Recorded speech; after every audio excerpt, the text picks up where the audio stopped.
তো বন্ধুরা, বেসনের ঝাল এইভাবে একবার খেয়ে দেখুন, দারুণ টেস্ট লাগে, কিন্তু অবশ্যই একবার ট্রাই করবেন। তো চলুন চটপট করে দেখে নিই। নমস্কার, কেমন আছেন সবাই? আর মধ্যবিত্ত গৃহবধূ চ্যানেলে সকলকে স্বাগত জানাই। আমরা সবজি খেয়ে খেয়ে যখন ভালো লাগে না, আমাদের মাছ মাংসও কিন্তু ভালো লাগে না অনেক সময়, তখন কিন্তু নিরামিষ এই সবজিটা, মানে সবজি ভুল বললাম, নিরামিষ এই তরকারিটা বানিয়েই নিতে পারেন। এটা হচ্ছে বেসন।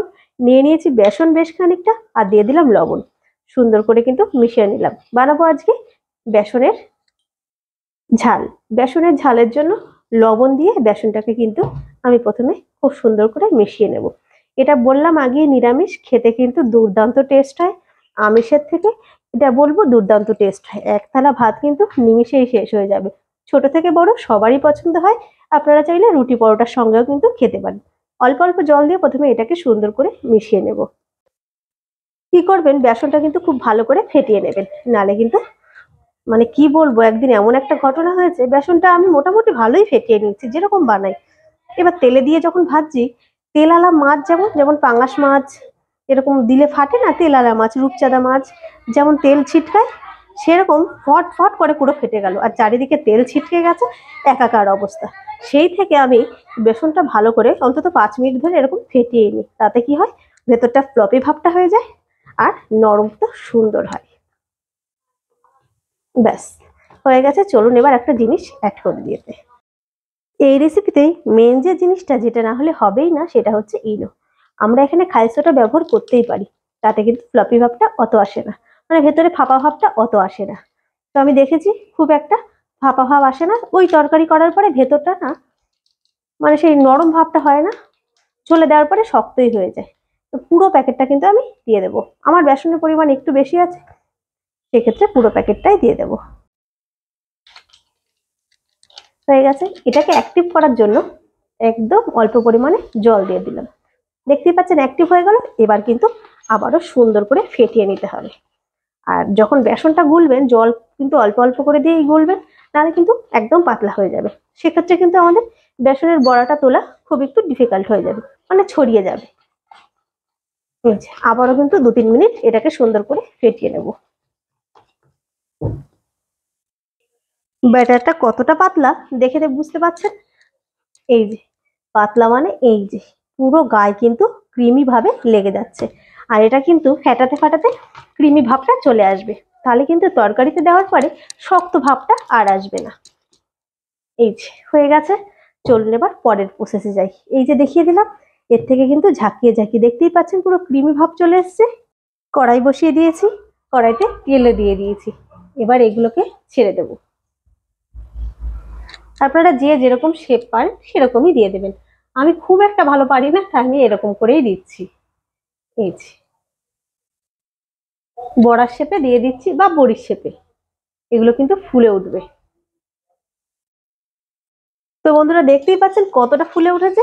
আর ভাজাটা সম্পূর্ণ আপনাদের ব্যাপার। আমি বলবো একটুখানি যদি সাদা সাদা রেখে এই নামান, তাহলে কিন্তু তরকারিটা দেখতে ভালো লাগবে। যেহেতু তরকারিতে হলুদ পড়বে, এটা কিন্তু সুন্দরভাবে টেনে নেবে। আর আমি এতে কিন্তু কোনো হলুদ বা ফুড কালার ইউজ করিনি। একটু সাদা রেখে এগুলোকে কিন্তু নামিয়ে নেব। খুব একটা কিন্তু ভাজবো না, মানে সিম করে রাখলে ভেতরটা হয়ে যাবে, ওপরটা কিন্তু সাদা থাকবে। তো চলুন এরকম করে ভেজে নিই। এদিকে দেখুন বড়াগুলো ভাজতে ভাজতে ধনে, জিরে, আদা, শুকনো লঙ্কা, ধনে কিন্তু মাস্ট, নালে কিন্তু টেস্টটা আসবে না। চলুন এবার রান্নাটা শুরু করে দিই। 5 ফোড়ন ফোড়ন দিয়ে দেবো। এবার দিয়ে দেবো মশলা। মশলাটা দিয়ে কিন্তু সঙ্গে সঙ্গে একটু জল দিয়ে দেবো। গ্যাসটা কিন্তু কমিয়ে দেবো, নাহলে যেহেতু আদা দেওয়া আছে, মশলাটা কিন্তু তিতে লাগতে পারে। এইবারে সব মশলাটা দিয়ে সুন্দর করে কিন্তু কষিয়ে নেব। অবশ্যই পরিমাণ মতো লবণ, হলুদ, যেহেতু নিরামিষ সেহেতু কিন্তু একটু চিনি দিতেই হবে, নাহলে কিন্তু টেস্টটা আসবে না। আর ধনের যে এত দারুণ গন্ধ বেরোচ্ছে, না খেলে তো বুঝতে পারবেন না। তো অবশ্যই কিন্তু একবার ট্রাই করবেন। তো এই যে মশলাটা কিন্তু প্রায় আমার কষা হয়ে গেছে। ঠিক এই সময়, পুরোটা না হওয়ার আগেই, এই যে দিয়ে দিলাম এবার আমি। দেখুন কষাটা কিন্তু হয়ে গেছে। এবার চলুন জল দিয়ে দিই, খুবই অল্প জল, যেহেতু বলেছি বেসনের ঝাল, সেহেতু কিন্তু জলটা অল্পই দেবো, মানে রাখবো অল্প, দেবো একটু বেশি, রাখবো কিন্তু অল্প। ব্যাস হয়ে গেছে। এবার এই যে এটা নাড়িয়ে নিয়ে চাইলে একটু তেজপাতা দিতে পারেন। তেজপাতা এটা লাগবে না, এই জন্যেই ধনে দেওয়া রয়েছে, অসম্ভব সুন্দর গন্ধ বেরোচ্ছে। চলুন এবার এটাকে ঢেকে দিই। গ্যাসটা মিডিয়ামে রেখে এটাকে ঢেকে দেবো 5 মিনিটের জন্য। তো বন্ধুরা 5 মিনিট হয়ে গেছে, চলুন ঢাকনাটা খুলে দিই। দেখতেই পাচ্ছেন এটা কিন্তু আমার একদম শেষের মুখে। যেহেতু বলেছি ঝাল, একটু কিন্তু রস থাকবে, এটাও কিন্তু টেনে নেবে। এবার কি করব, এই যে একদমই দিতেই হবে মোস্ট ইম্পর্টেন্ট একটু ঘি, যেহেতু নিরামিষ আবার তার উপরে বেসন, একটু ঘি দিয়ে দিলাম। এবারে ওই যে যেমনটা করি গরম মশলা দেবো। গরম মশলাটা শিলেই বেটে নিয়েছি, এই যে এবার দিয়ে দিলাম। এবার কিন্তু গ্যাসটা অফ করে দিচ্ছি। এবার কিন্তু আর ফোটাবো না, ব্যাস। এই যে এটা মিশিয়ে কিন্তু এবার চলুন নামিয়ে নিই। মেশানো হয়ে গেছে, এবার চলুন নামিয়ে নিই।